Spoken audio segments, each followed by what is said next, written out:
He put his sisters on the coins of Rome. He put their names inside the sacred oath every soldier swore before battle, a formula so binding that breaking it was treason. No emperor had ever done that before him. No emperor would ever do it again. But what happened inside the palace walls, once the doors were shut and the honors were forgotten, was something ancient historians could barely bring themselves to write down. This is the real story of Caligula and his three sisters, and it is darker than anything you have heard before. Before we step into that palace, drop a comment with your city and country, because once you understand what power did to this family, what it twisted, what it destroyed, you will never hear the word sister the same way again.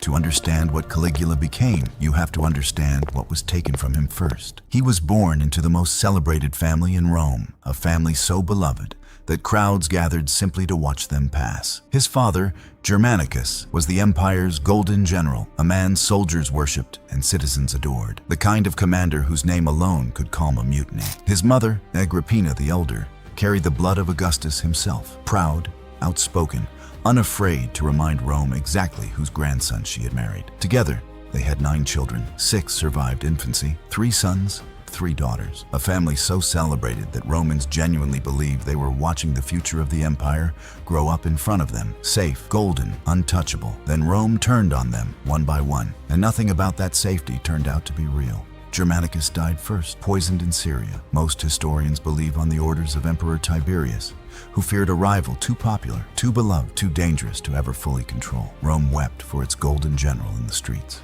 Tiberius did not weep. He watched and waited. And then he came for the rest of the family, one carefully chosen target at a time. Agrippina the Elder was too outspoken, too loved, too loud, a living reminder of the husband Rome missed and the emperor Rome had settled for instead. Tiberius exiled her to a barren island and had her starved slowly, deliberately, without mercy. When she tried, according to some accounts, to refuse food entirely and end her suffering on her own terms, the guards intervened only to keep her alive long enough to endure more of it. She died in agony, alone, far from the son who could do nothing to save her. Caligula's oldest brother, Nero Caesar, was arrested on false charges and driven to take his own life in exile. His second brother, Drusilla, was locked in the dungeons directly beneath the imperial palace, close enough that the family who condemned him could hear the silence where his voice used to be. He starved slowly, desperately, and ancient sources record that near the end, hunger had consumed him so completely that he tried to eat the stuffing torn from his own mattress. He died the same year as his mother. 3 family members gone within the span of a few brutal years, all destroyed by the very emperor who was supposed to protect them, whose duty as their relative and their ruler was to keep them safe. And Caligula survived, not because Tiberius loved him, because Tiberius found him useful, a living reminder of loyalty that could be paraded when convenient and discarded when it wasn't. The boy was summoned to Capri, the emperor's private island of excess and cruelty, a retreat where Tiberius spent his final years surrounded by informants, executions, and games designed to break men slowly. It was there, according to Suetonius, surrounded by degradation and paranoia, that Caligula learned the only lesson that mattered in that world. Anyone who shows what they truly feel gets destroyed for it. Hide everything, trust no one, watch and wait, and never let your face reveal what you're thinking. Because on this island, thinking out loud was a death sentence, except for 3 people, 3 sisters who had survived the exact same nightmare he had. Agrippina the Younger, Drusilla, and Livilla were the only family Caligula had left in the entire world. The only people alive who understood exactly what had been stolen from him, who had watched the same parents and brothers disappear one by one, who had learned the same silence, the same fear, the same understanding that visible affection could get someone killed if the wrong person noticed it. While other Roman children learned rhetoric and horsemanship, these 4 learned surveillance. They learned which servants reported back to Tiberius. They learned to smile pleasantly at banquets while reclining a few couches away from men who had helped destroy their family. That kind of shared education does something to siblings that ordinary upbringing never could. That bond, forged in shared loss and shared fear, is the seed of everything that follows. Remember it, because whatever you want to call what came next, love, obsession, something far stranger than either, it began here, in the wreckage of a family Rome had systematically dismantled piece by piece. When Tiberius finally died in 37 AD, Caligula became emperor at 24, and his very first act as ruler of the known world revealed exactly what mattered most to him. Not the army, not the treasury, not the Senate waiting nervously for his first decree. He brought his sisters home. He gave them honors no Roman woman had ever received before. The sacred privileges of the Vestal Virgins, front row seats at public games reserved for the empire's most revered women, their names written directly into the loyalty oath sworn by every citizen and soldier across the empire. Rome now swore, formally, publicly, to hold nothing dearer than Caligula and his sisters combined. Their faces were struck onto imperial coins beside his own, the very first time in Roman history that living women had ever been depicted by name on Roman currency. To the empire, the message could not have been clearer. These women were no longer simply family members standing beside the throne. They were part of the state itself, sacred, untouchable, essential. But one sister received something the others never did, something that went far beyond political theater. Drusilla was born a year after Caligula. They had grown up together in the shadow of a dying family, lost everything together, survived Capri's silence together. When Caligula became emperor, he did not simply honor her the way he honored the others. He separated her from them entirely. He married her off, first, to a respectable senator named Lucius Cassius Longinus, a completely normal political match by Roman standards. And then, without warning, without public explanation, he took her back. He simply removed her from her husband's household and installed her inside the imperial palace, and according to Suetonius, treated her from that point forward as his lawful wife in every meaningful sense. She sat beside him at state banquets in the exact position reserved for an empress. She lived within his private rooms. She appeared beside him in public processions, at religious ceremonies, at moments where only a wife should have stood. Rome whispered constantly, in the markets, in the Senate house, in private letters that historians would later find. Caligula did not care. He married her off again, this time to his closest friend and political ally, a rising nobleman named Marcus Aemilius Lepidus. On paper, it looked like a shrewd strategic alliance. Inside the palace walls, absolutely nothing changed. Drusilla still slept under her brother's roof. She still held the seat beside him at every state dinner that mattered. Lepidus had a wife in name only. Caligula had her in every single way that actually counted. Imagine being that husband, married to the single most powerful woman in the Roman Empire, and still understanding every single day that she did not truly belong to you. Now imagine being Drusilla herself, pulled between a husband and a brother, between what Roman society expected of her and what the most powerful man alive demanded from her without ever asking. When an emperor removes you from your husband's house and installs you inside his own, the word no simply does not exist as an option. Not for a sister, not for anyone standing that close to the throne. The obsession deepened further only months into his reign, when Caligula fell suddenly and violently ill. So ill that Rome genuinely believed its new emperor was dying. Some modern historians suspect epilepsy. Others believe it was the final crack in a mind built entirely on decades of accumulated trauma, finally giving way under the weight of absolute power. Sacrifices were offered in temples across the city. Citizens prayed openly in the streets, and on what he believed in that moment was his deathbed, Caligula did something no Roman emperor had ever seriously considered before him. He named his heir, and it was not a general, not a senator, not an adopted son groomed for the role. It was Drusilla. He wrote a formal will handing the entire Roman Empire, its territory, its treasury, its absolute authority to his sister. In a civilization that had never once entertained the possibility of a woman sitting on that throne. In the single moment when death stripped away every pretense and every political calculation, the only person on earth Caligula trusted with the world was her. He recovered from the illness, but something inside him did not recover with him. Ancient sources describe this sickness as the hinge on which his entire reign turned, the dividing line between the generous, popular young emperor Rome had initially welcomed and the paranoid, cruel figure history remembers today. Only one thing remained constant on both sides of that line, unchanged, unshaken. Drusilla stayed his anchor, the single fixed point in a mind that was rapidly losing its grip on everything else around it. And it is here that Suetonius records the claim that has haunted Caligula's legacy for 2,000 years. He writes plainly that Caligula maintained relationships with his sisters that Rome considered deeply, unmistakably inappropriate. and that Drusilla, above the other two, was treated as something far beyond family. He claims their own grandmother, Antonia, once caught the two of them together as children, a detail he records without elaboration, as if the implication alone was enough.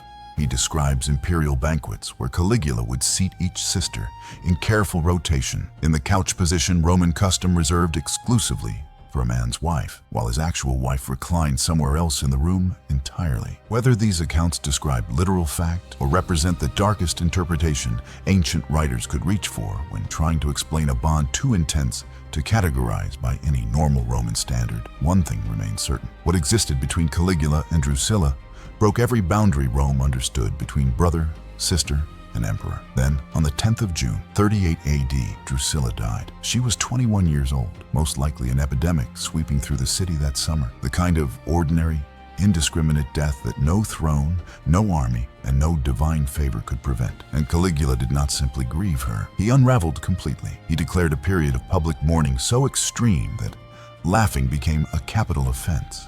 Bathing became a capital offense. Sharing a meal with your own parents, spouse, or children became a capital offense. An entire empire went silent overnight, paralyzed by one man's total psychological collapse and the absolute power he had to enforce it on everyone around him. He fled Rome in the middle of the night, without warning, tore through the countryside in a frenzy, boarded a ship with no clear destination, and returned just as suddenly as he had left, unshaven, unwashed, wearing his grief on his own body for the entire world to witness. Then he did something entirely unprecedented in Roman history. He went before the Senate and demanded they declare Drusilla a goddess, not simply honored, not memorialized with a statue or a festival, divine, equal to Venus, to Minerva, to the oldest gods Rome had ever worshipped. The terrified Senate obliged immediately. She became Diva Drusilla Panthea, granted her own temple, her own dedicated priesthood, her own sacred games held in her honor.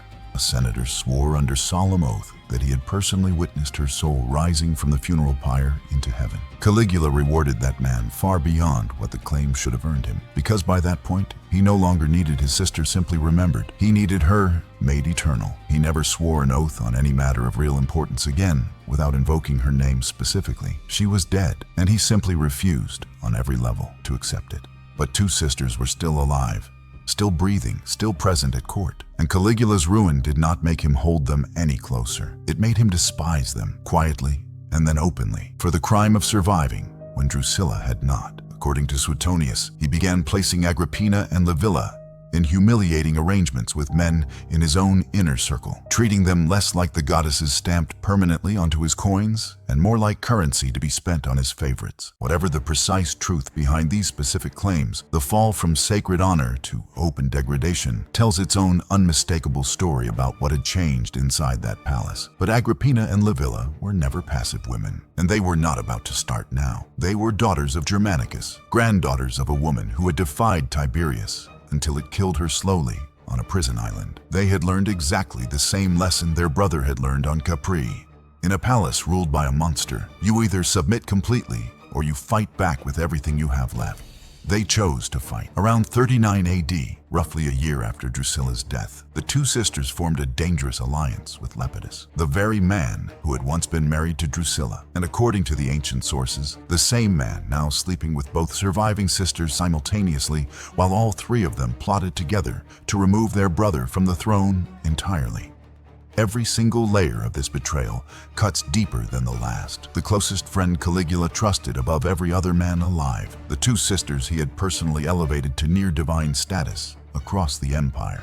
Drusilla's own widower, chosen now to replace the brother who had once called him family. Caligula discovered the conspiracy while stationed with his legions in Germania Superior, far from Rome, and completely unprepared for what the evidence revealed. The proof left no room whatsoever for denial. Handwritten letters, specific names, detailed methods, dates already chosen. Historians still debate exactly how thorough the plot truly was, whether it was a fully formed assassination scheme or a looser conspiracy built more on resentment than real planning. But the effect on Caligula was the same either way. The one man he had trusted above every soldier in his legions had been sleeping with two of the three people he loved most, while quietly waiting for the right moment to take his throne. Lepidus was executed almost immediately, without trial, without ceremony. But for his own sisters, Caligula designed something he considered worse than death itself. He forced Agrippina to carry Lepidus's ashes back to Rome entirely on foot, through the crowded public streets, in full view of soldiers and citizens alike. A slow, humiliating public sentence that Rome would remember for generations. Then he exiled both women to the same remote, soul-crushing islands, where their own mother had been starved to death a full generation earlier. Separated from each other, isolated completely, left with no servants, no comfort, and no communication with Rome or with anyone who might help them. "I don't just have islands," he reportedly told the Senate, almost casually. "I also have swords." The exile, brutal as it was, had been the mercy. On the Pontine Islands, the two sisters lived out their exile in near total isolation, each stranded on a separate scrap of rock, with no servants, no letters, and no way of even confirming whether the other was still alive. Rome, meanwhile, moved on almost immediately, as if the two women had simply ceased to exist the moment their brothers signed the order. That too was part of the punishment, not just the deprivation, but the erasure, the certainty that no one in the capital was thinking about them at all. Rome spent the next 2 years watching Caligula spiral further and further from anything resembling reason, declaring himself a living god, dressing as various deities, forcing senators to run alongside his chariot in full formal dress. He named his infant daughter after the sister he still refused to release, carrying the baby from temple to temple across the city, as if a stone goddess could somehow replace the flesh and blood woman he'd already lost. And on the 24th of January, 41 AD, the Praetorian Guard finally ended it, cutting him down in a narrow corridor beneath his own palace. His wife, Suetonius, was murdered beside his body within the hour. His 2-year-old daughter, the second Julia Drusilla, was killed as well, dying the same violent, senseless death as the sister she had been named for, before she ever had the chance to become anything of her own. For the two surviving sisters, the story was still far from finished. When Claudius took the throne, he recalled both women from exile, and for a brief moment, it genuinely looked like mercy might finally arrive. For Livilla,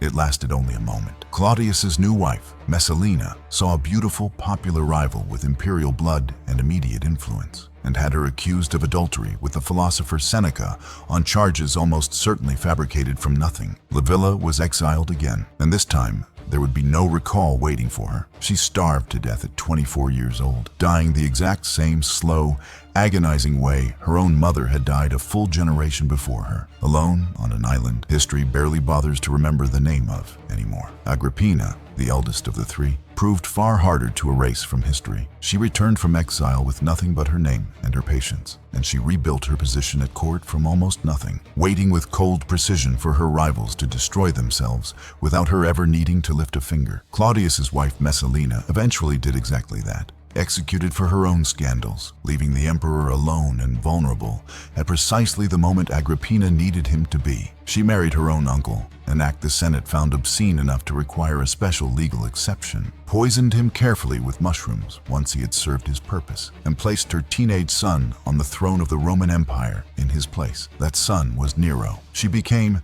an almost exact mirror of her brother's earlier reign, the one whispering commands from behind the crown, controlling every decision that mattered, minting coins with her own face beside her son's, exactly as Caligula once had with his sisters. It worked for a while, until the very emperor she had personally built decided that she too had become an obstacle rather than an ally. Years later, her own son's soldiers found her alone in her bedroom in the middle of the night. She did not beg for her life. She tore open her own gown and told the soldier exactly where to strike, choosing, even in her final second, exactly how the story of her death would be told. 3 sisters, 3 entirely different fates. One became a goddess before she ever had the chance to grow old, her divinity built entirely on her brother's inability to let her go. One became a ghost, erased so thoroughly from public memory that her name survives today only as a footnote in someone else's tragedy. One became something disturbingly close to a monster in her own right, ruling an empire through the son she built with her own hands, and ultimately dying by that same son's order. And the brother who once put all 3 of their faces on the coins of Rome,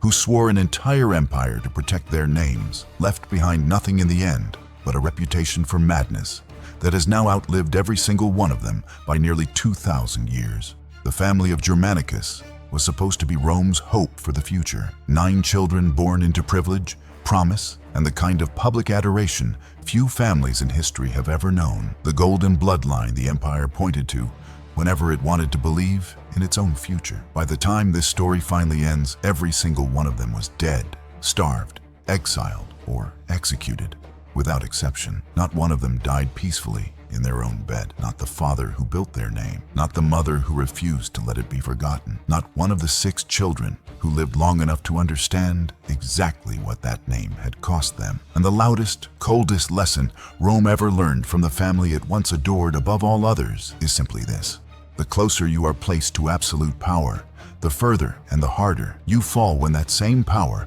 finally turns on you. Caligula spent his reign trying to protect the only people who understood what Capri had done to him. And in the end, he destroyed 2 of them just as thoroughly as Tiberius had destroyed their parents. History remembers him as a monster because of the flowers and the coins and the goddess he tried to manufacture out of grief. But underneath all of it was something far simpler and far more human than the legend admits. A boy who lost everything once and spent the rest of his life making absolutely certain he would never lose it quietly again, even if it meant burning down everyone still standing around him to avoid feeling that loss a second time.